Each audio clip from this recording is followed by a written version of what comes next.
Okay, everybody.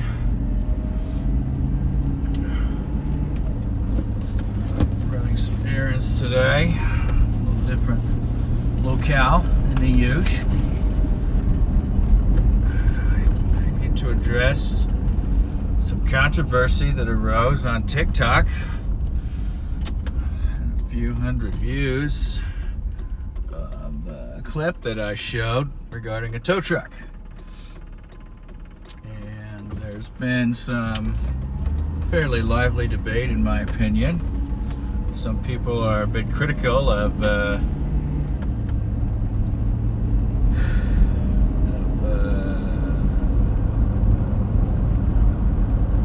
my handling of the passing of the tow truck.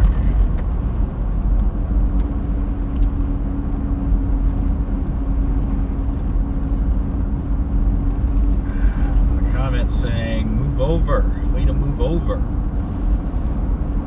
They had a point. You should move over when you can. But I wanted to raise a couple of points that I don't think were clear from the video. One was that we had slowed down as traffic to about, I don't know, 15 or 20 miles an hour. And I don't think that was evident in the footage. Again, it's not a proper dash camera. I don't have the speed ticker on there. I'm just throwing my phone in a dock because it doesn't cost me anything. Second is that tow truck might not have been called by the people. You know, tow trucks are often an emergency response that are summoned by police, but they are not always summoned by police. They listen to the scanners, police radios, which we all could do if we were interested through various means, and they go to the scene of an accident as sort of a money-making venture. It's in the industry, it's called wreck chasing. It's when they hear about a wreck and they want to be the first one there so they can get the tow business. Now, I want to start by saying I have a lot of sympathy for heavy tow operators because they have to pay for equipment all year long, and that maybe they don't get to use but a short period of time every year. They have to pay real estate all year long, whether they're storing things in their lots or not. Again, they make money from the storage of items, equipment, cars, whatever it is. And they often take advantage of that as sort of a warehouseman's lien, as they call it in common law. The lien gives them ownership over the items if the owners do not pay the storage fees. So they've got a lot of leverage because a tow truck can come and take your car, lock it up, charge you storage every day. And every day you want to fight with them is another day they're adding onto the bill. And eventually, in some states, they can just put the car up for sale, sell it to a third party, pay off the bill, and they usually make sure that they're going to sell the car for just as much as their bill is, so they'll store it for as long as the car's worth, right? You don't want to store an $800 car for $100 a day for 10 days, because then you're going to have kept it on your lot for longer than you're going to actually get paid. But you also don't want to be owned, you don't want to have necessarily proceeds to get back to the owner of the car either, because if you don't handle that right, you could get in trouble. So your best bet is to sell the car, keep all the money, or you can just mail it to the state oftentimes and they'll call it unclaimed property, and it goes to the unclaimed property fund, right? So these are the choices. These are the methods used by tow operators. Oftentimes, you're sitting around, you're not making any money. You've got this equipment. Oh, shnikey. Oh man, what a bummer. This stinks. So you're paying for this equipment all year long. You've got to pay, your lien holder, whatever it is, Volvo Truck Finance or something. You got to pay them a few $1,000s a month, which means just for the cost of your vehicle, you are paying. Boy, this is gonna stink. This is gonna be a long ride to the airport.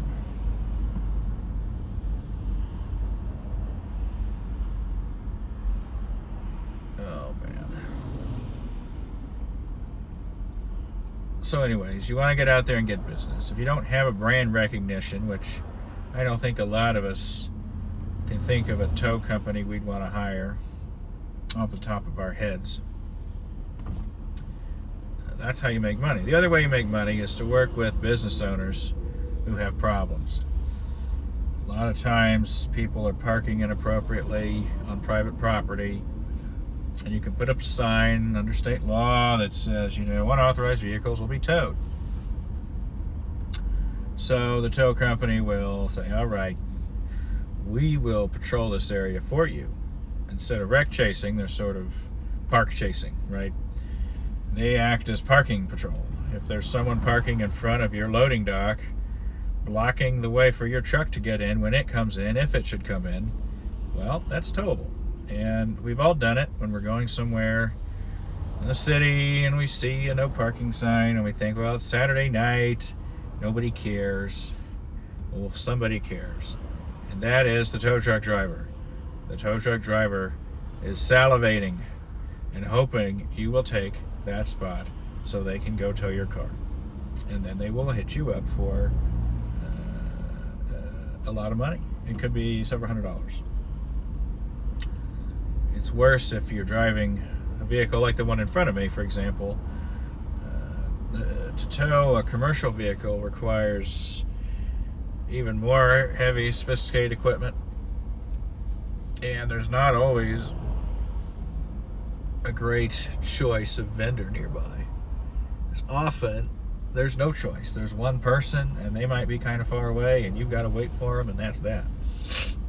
And they got you over a barrel. They can charge you whatever they want.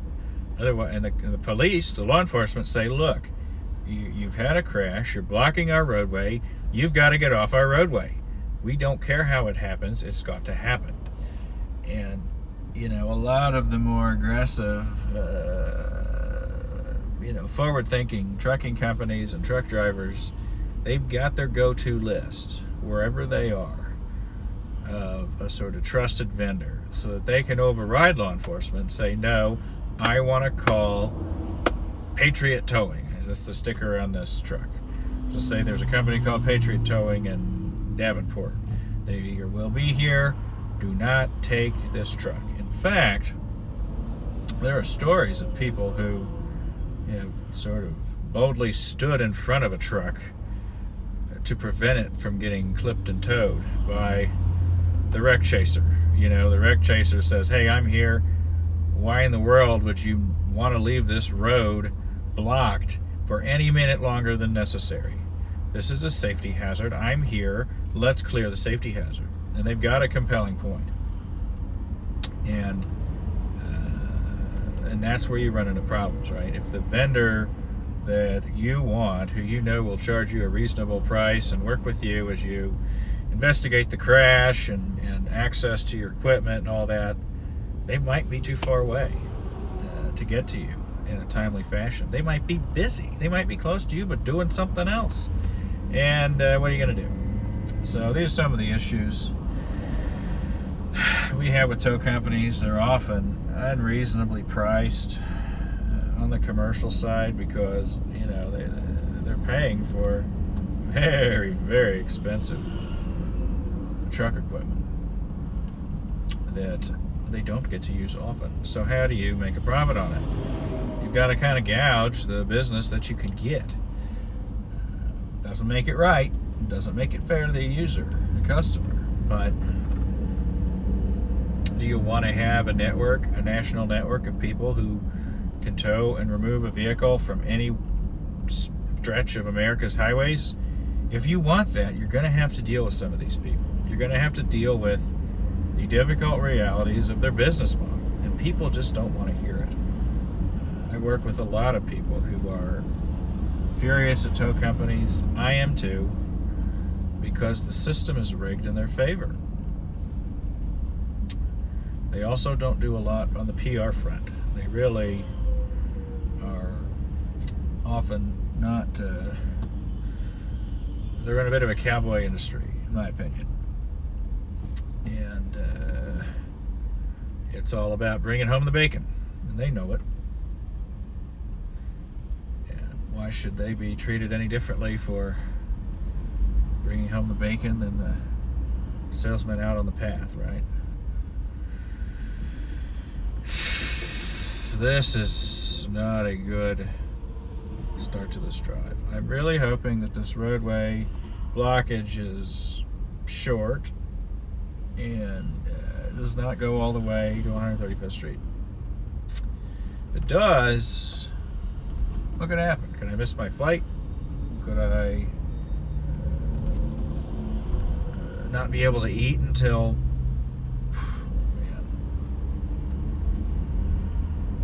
yeah, I'm actually traveling today.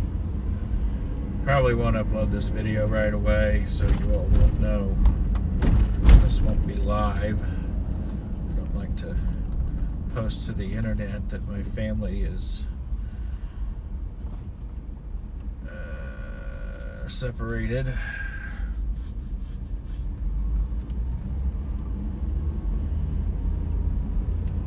I have seen a positive uptick in subscribers on YouTube and followers on TikTok, which is nice to see. Reaching more people on a consistent basis. And if there's one thing that is a constant, is that my videos are just a little bit too long. But my commute's too long, right?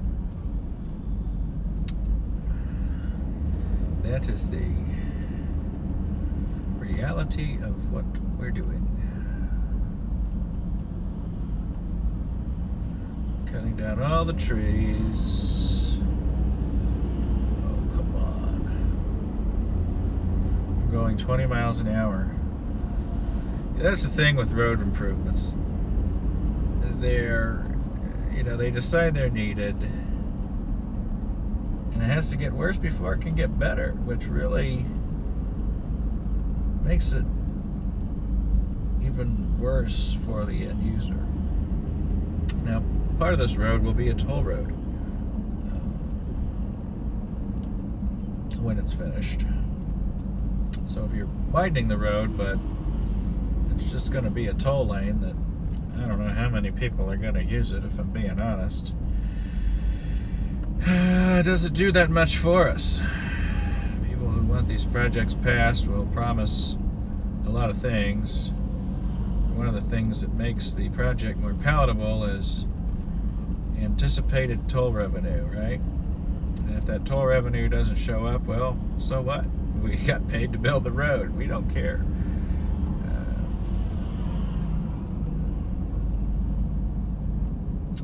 But there's also great wisdom in staying ahead of the growth.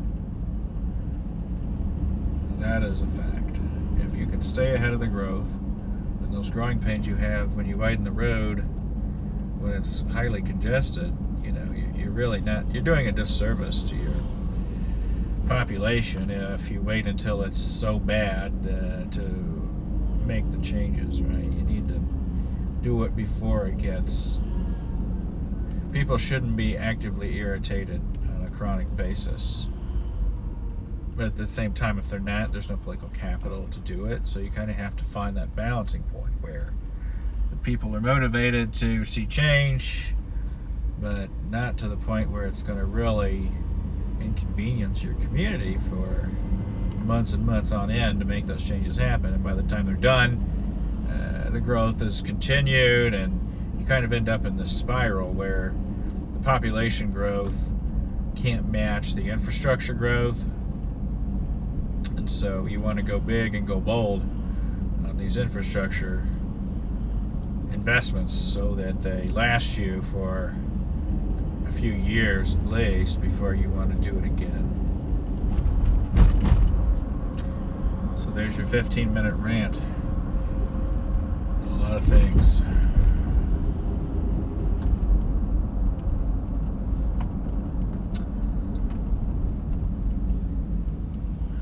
The nice thing about a truck like this in front of me is I'm not going to have to stop short, because if he can stop, I ought to be able to stop. And I find this trailer to be a very interesting rig. I can't say I know what this is.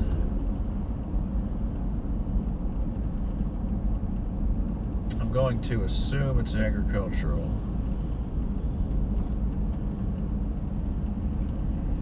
And it loads out of the rear. It's an end dump. It's got to be an end dump. That's the only. Okay, so an end dump trailer, because the gravity doesn't work unless it's an end dump.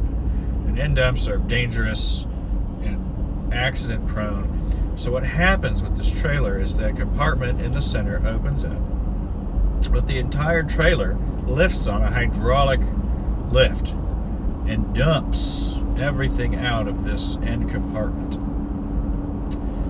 It could be grain or something like that, seed, things of that nature, lend themselves well to end dump trailers because you can't, well, they say that, but you can't really put them in a silo, right? Because it comes out at the bottom of the truck.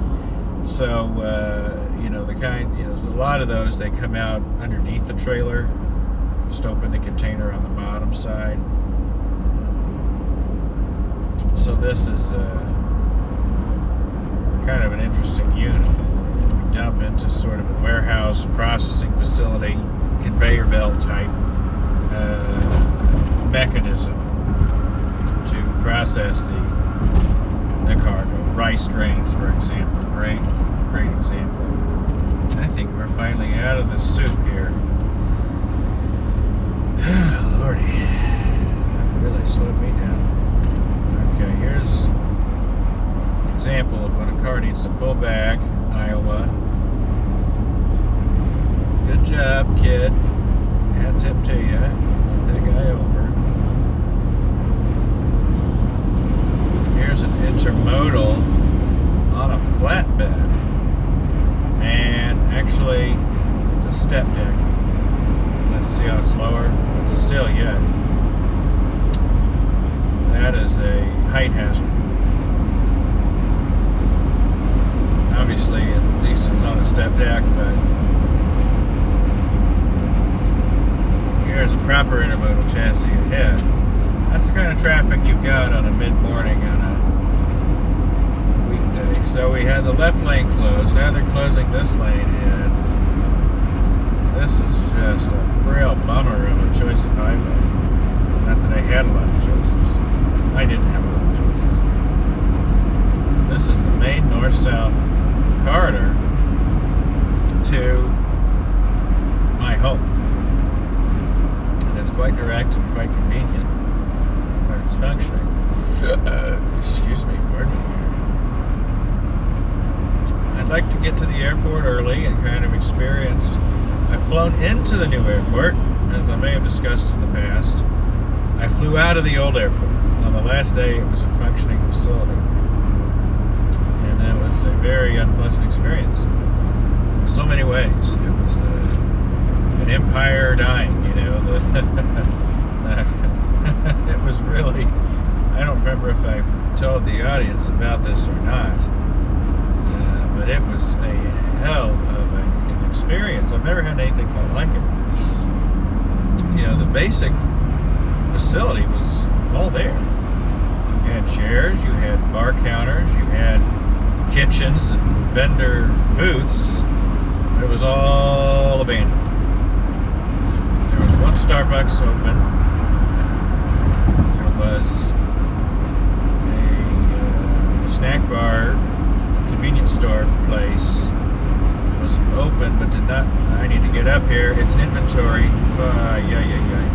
its inventory was not the usual inventory. They had gone to a local grocery chain and purchased cases of water. And they had a lot of cases of Mexican beer, Modelo, and things of that sort. And those were your choices. You could drink bottled water or bottled beer. And at that time, I was really into the sugar, and I really wanted soda. Sadly, I wanted a Dr. Pepper, and you couldn't get a Dr. Pepper. It just wasn't there. I walked through the whole terminal.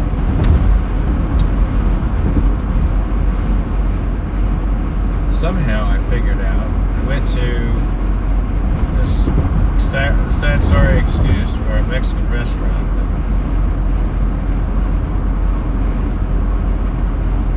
Very quick service, you know, throw out a quesadilla in a basket type of thing. And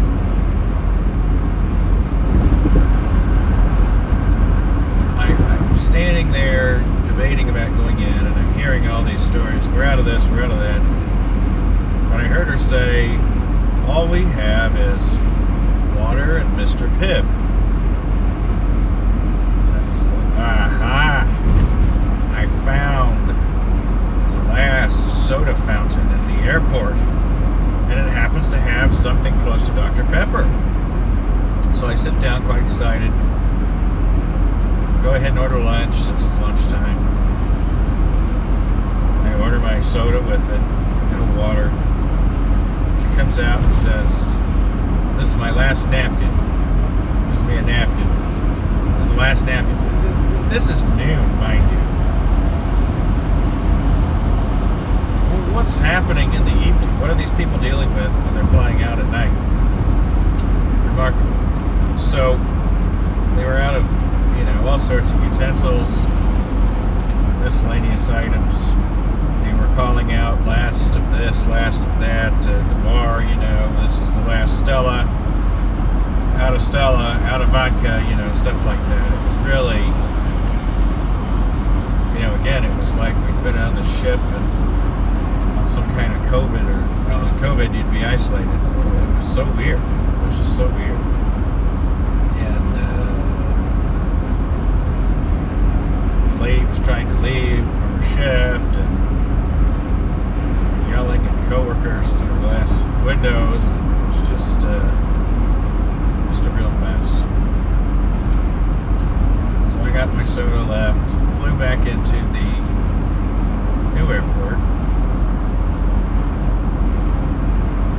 and it was an interesting walk out. I'd like to have a few minutes to experience it now from the other side of someone outgoing. It's fascinating. One thing I've noticed about the Nick Kinsey Airport is the walk out of the gate is long. Granted, I always end up at the furthest gate from the doors, but it was a long walk. Even after I got out of the gates, there was a lot of walking.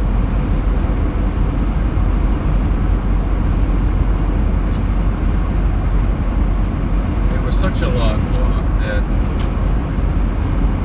the baggage claim pretty much got there as quickly as I did, because they could unload the entire truck or plane and then take it all to the baggage claim center and unload it in the time it took me just to walk out of there. So, to get out of there, my bag shows up in less than 5 minutes of waiting. And I show up with my colleagues on the same bus to the parking facility that I would have been on. In other words, it was just as quick to drag your own bag through the airport as it is to check it. So this time I'm going to check my bags. One bag, I guess. And enjoy not being so bound to overhead bins and carrying around the things I just frankly don't need. I've never needed something in my bag. I needed things out of the small bag, but not the big bag. It's never happened. I don't brush my teeth in the daggum airport. I get to where I'm going. So, knock on wood, it works out this time. It might fail catastrophically. One of the nice things is that you can sort of have flexibility in flights and where you're going to go based on, my bags in my hand, and I can jump on this flight or that flight or whatever. I won't have that flexibility in that regard.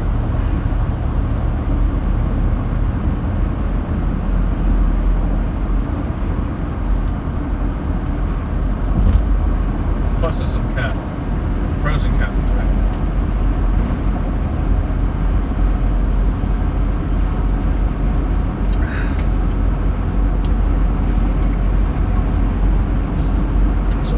Good weather to go to bad weather. It is winter time back where I'm going. I'm disappointed. Yesterday was a beautiful day. 75 sunny. Such a wonderful day. And I'm going back to the throes of winter. I mean, snowstorm. What a deal. It's April, guys. It's not supposed to snow in April.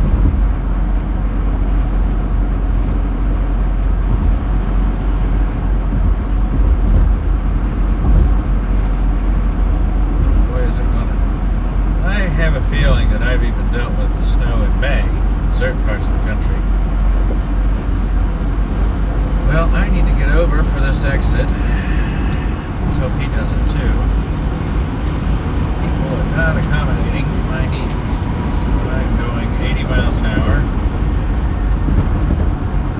Give myself a space in the lane. Left exits, I think, are tricky because the people in the far left just want to drive fast. But I could see there was no room for me to get over if I let that man pass. So now I'm being ridden pretty hard, now being passed. Let me guess, BMW, close enough. Not really.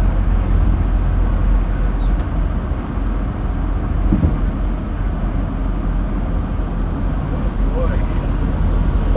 Why are we slowing down so much?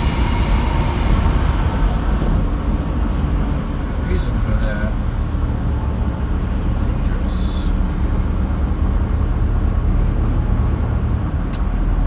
Mr. Titan wants to get over. Who is going to be dumb enough to let you over? He is not going to make that exit if he doesn't slow down and take the gap. You greedy bastard. What are you doing? You missed your exit then. What a jerk off. What a jerk off. Oh my God. All he had to do was tap his brakes, guys. All he had to do was tap his brakes. To hell with that kind of stuff, man. He came within feet of that Jersey wall. Within feet of that Jersey wall. That was so irresponsible. I gave him the room.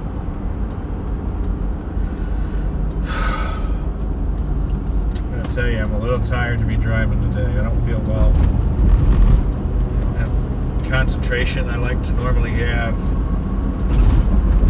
A little grumpy or something. I haven't had caffeine in weeks. I feel like I just sat there like a log for a couple of days as I let the caffeine leave my system. No green tea, which has a mild dose of caffeine. Look at this guy. What a flippin' clown, man. Does not deserve that nice new trailer. That's what these companies do. They buy this new equipment that's got all the lane departure warnings and all the computer stuff so they can try to drive the truck from the home base and put any moron behind the wheel of these new tax write-off trucks, and it doesn't work ultimately because they can't control it. It's not a jumbo jet.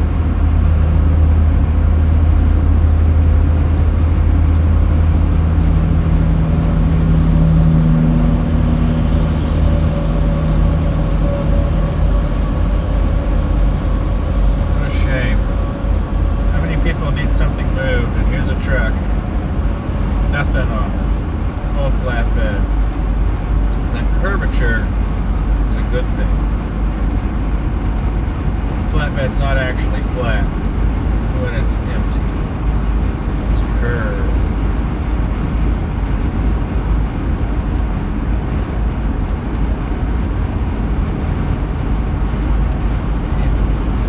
This car is going 75 and cruise control is not even on. We have a tail end or what? And I'm being passed. This is wild stuff. I don't usually ever drive over 75, but the hill is happening.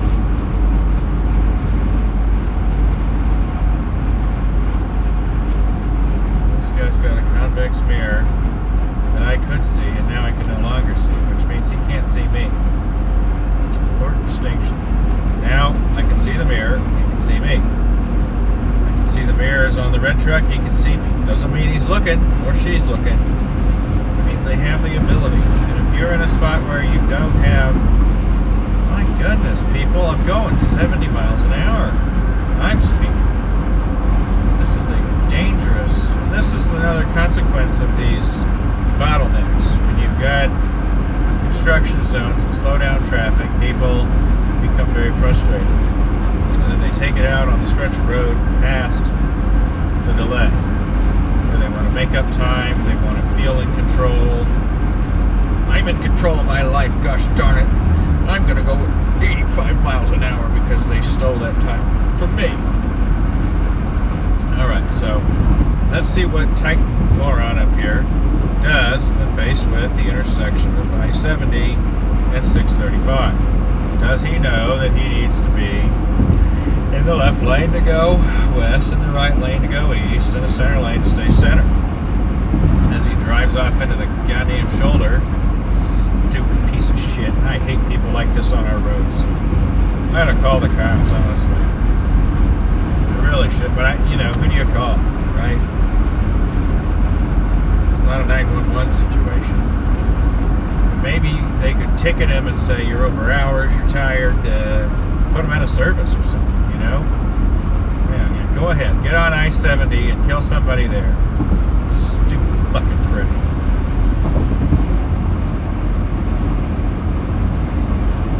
I'm gonna tag them. Titan transfer. Driving like a fool. Man, fucking asshole. Endangering every one of us. Damn you to hell. Blood's on your hands.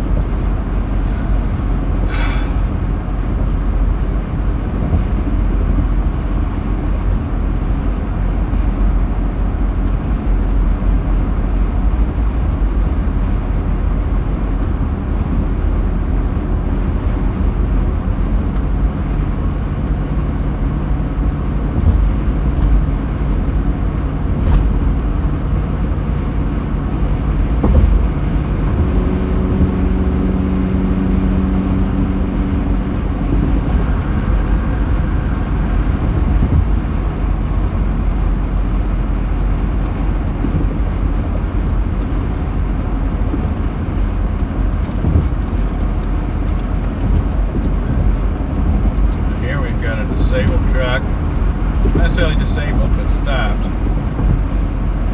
Not a fun place to be stopped. You don't want to be there unless you really have to, because how do you get up to speed and get over? When you're loaded, especially. You just can't. All you can do is pull out at 30 miles an hour and hope the cars will see you and get around you. Not fun. Honestly, if I had to pull over on a highway in one of those trucks, I'd be terrified. I'd have a heartbeat of 120.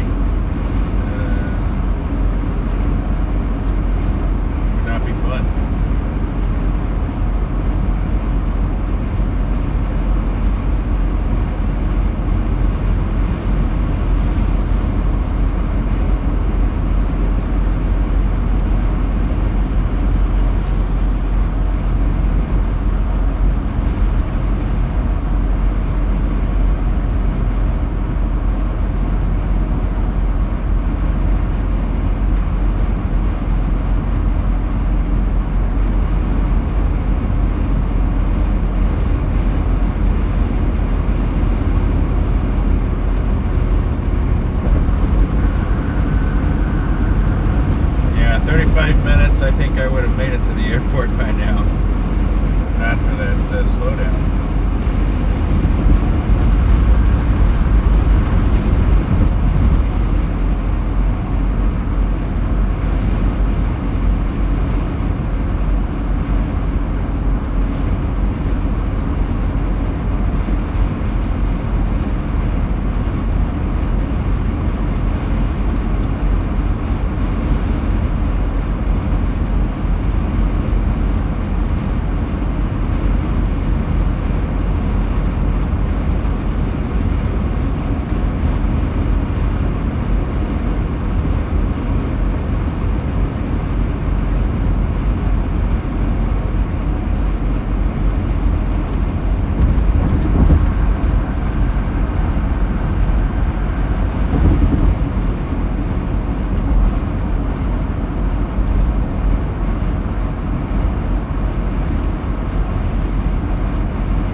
Back to my TikTok controversy. I did slow down for the tow truck driver, but also it was not possible to move over. Both lanes were slowing down dramatically, and it was just a total mess. I could not get over to the left. If I could, obviously I would have. But that was the other point, that commenters who were defending me made it pretty clear that I didn't have a way to get over, and that they were upset at the other commenters who were critical of me. Anyways, I appreciate the lively conversation, and wish those of you on TikTok a terrific day. Comment or follow people or anything like that.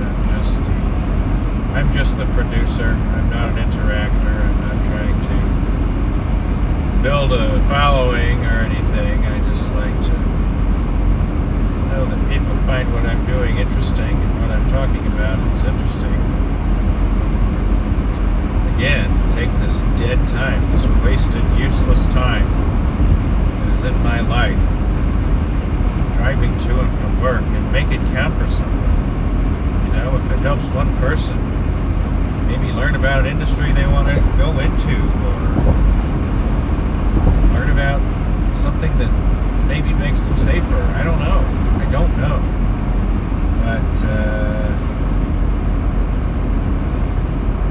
But there's a higher percentage chance of helping somebody by doing it than there is by not doing it. So that's the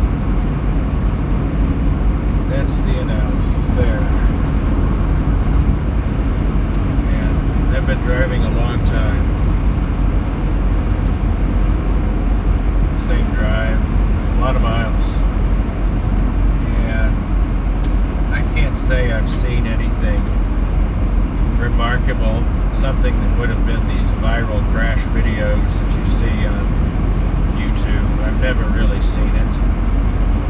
I've not really had a crash that was that interesting, other than the time I was hit in the hit and run.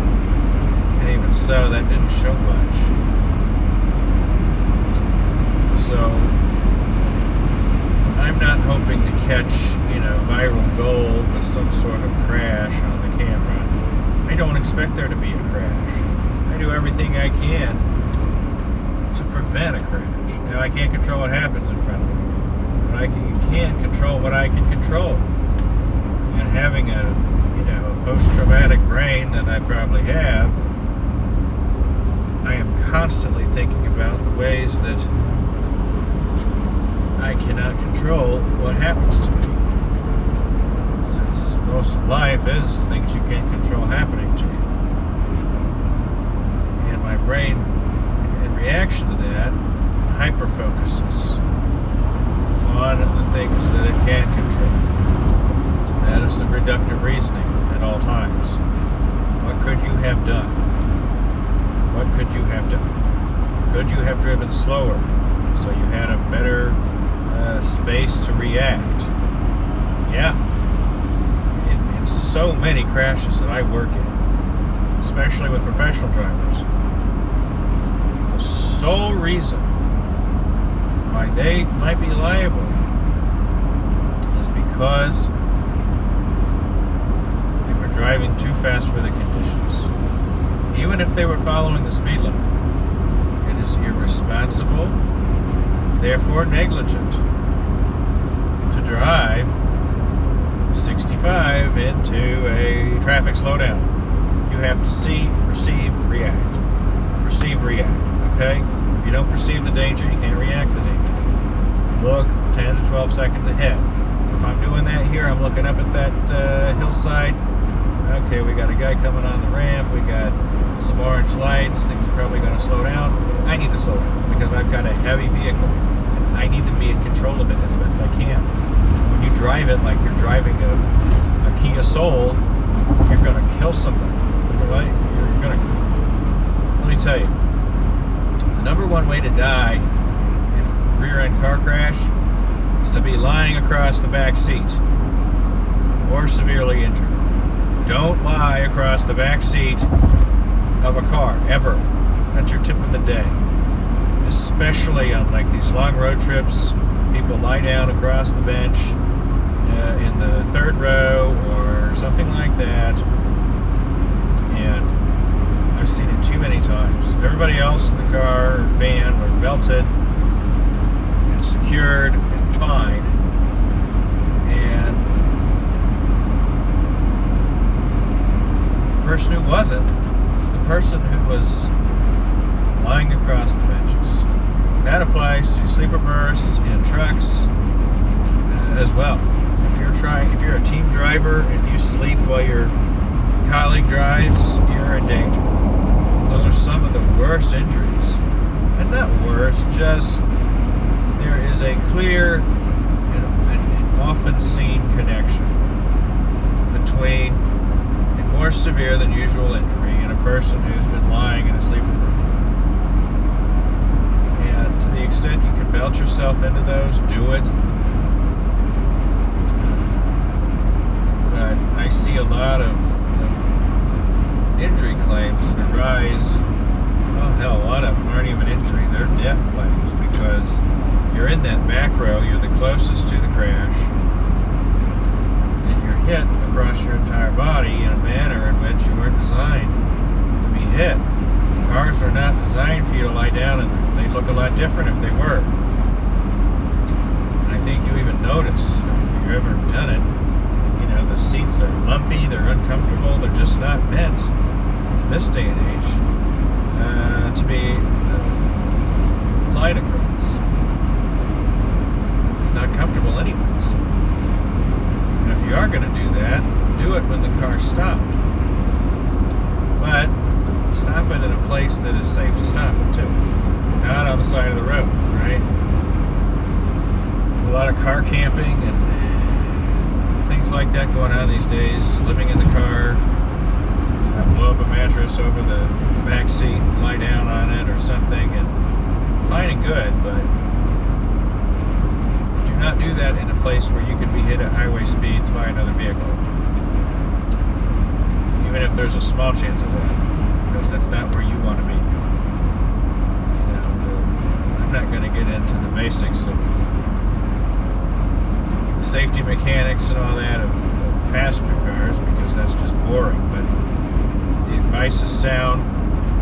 It's based on very good experience and sound analysis of a decent subset of accident claims I've seen. So that's my advice. I think it's very good advice. If you have children, don't let them sleep across the back seat.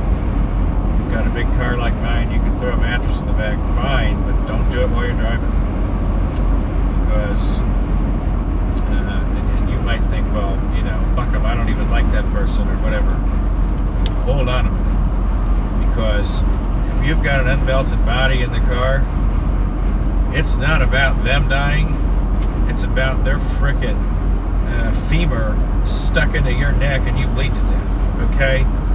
It affects you as the driver just as much when you've got an unbelted person in the car. That is 200 pounds moving at 70 miles an hour or more. Do not be put in that position because it can harm you just as much as the person. You know, you could be belted. That makes me so angry sometimes because the person who's belted did the right thing. They did nothing wrong. But the person who's unbelted puts them in danger too. And sometimes that person dies because of the flying body, right? And that's wrong. That is not the way it's supposed to happen. And so when you've got teenagers in cars, when you've got things like that, make sure that they're all got their heads on straight. Because all it takes is one moron in the back seat, or the third row center, or the back seat middle, and you got a big problem. And it's just not a good thing. I see a lot of things that are not a lot of... Oh, airplane, that's cool. Really close. A lot of bad weather for me in the next couple of days. I hope I get in and out of town with ease. But I'm not sure I will.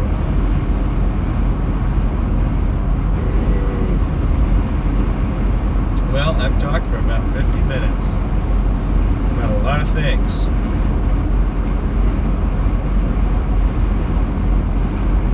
And I hope that some of this has been useful and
when I do things like pull a sheet of paper out of a clip stack in my briefcase, that I'm glad I don't drive a stick shift anymore, because it kind of gives me the ability to do dumb stuff like that so that I'm ready at the chicken booth. Folder back in, that bag zipped up. Not bad.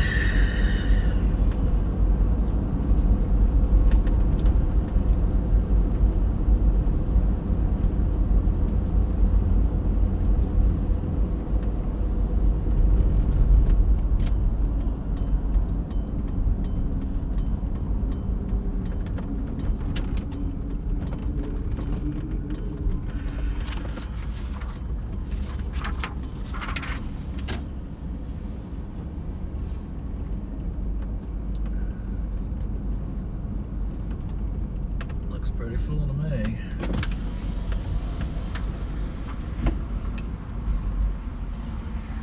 Hi. Hello there, how are we? Fantastic. You guys How are all you? full up? Oh no.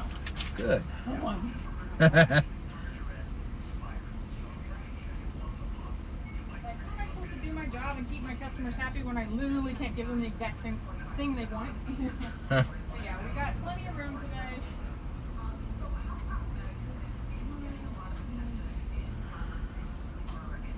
Let you keep that. okay. Next time you just, the number or your last name's fine so you can save some paper. Yeah, sure. What's that commercial? Don't print the internet or whatever. My dad does that too. He'll have a stapled stack. I'm like, what are you doing? You have a smartphone. He's like, oh, I want to have a copy of it. I'm like, shit. God, Dad. Alrighty, so you're just going to go to the very last row on the right down there and just turn right, park it along those rows, and he'll come get you from the car. Okay, thanks so much. Have a great day. You too. Is that inside the row or past the row? Daddy don't know.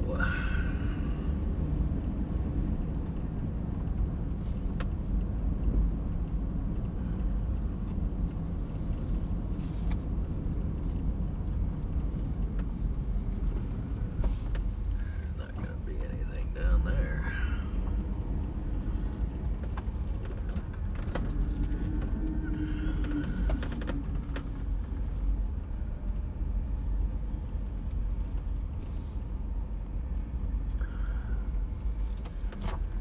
Let's try it.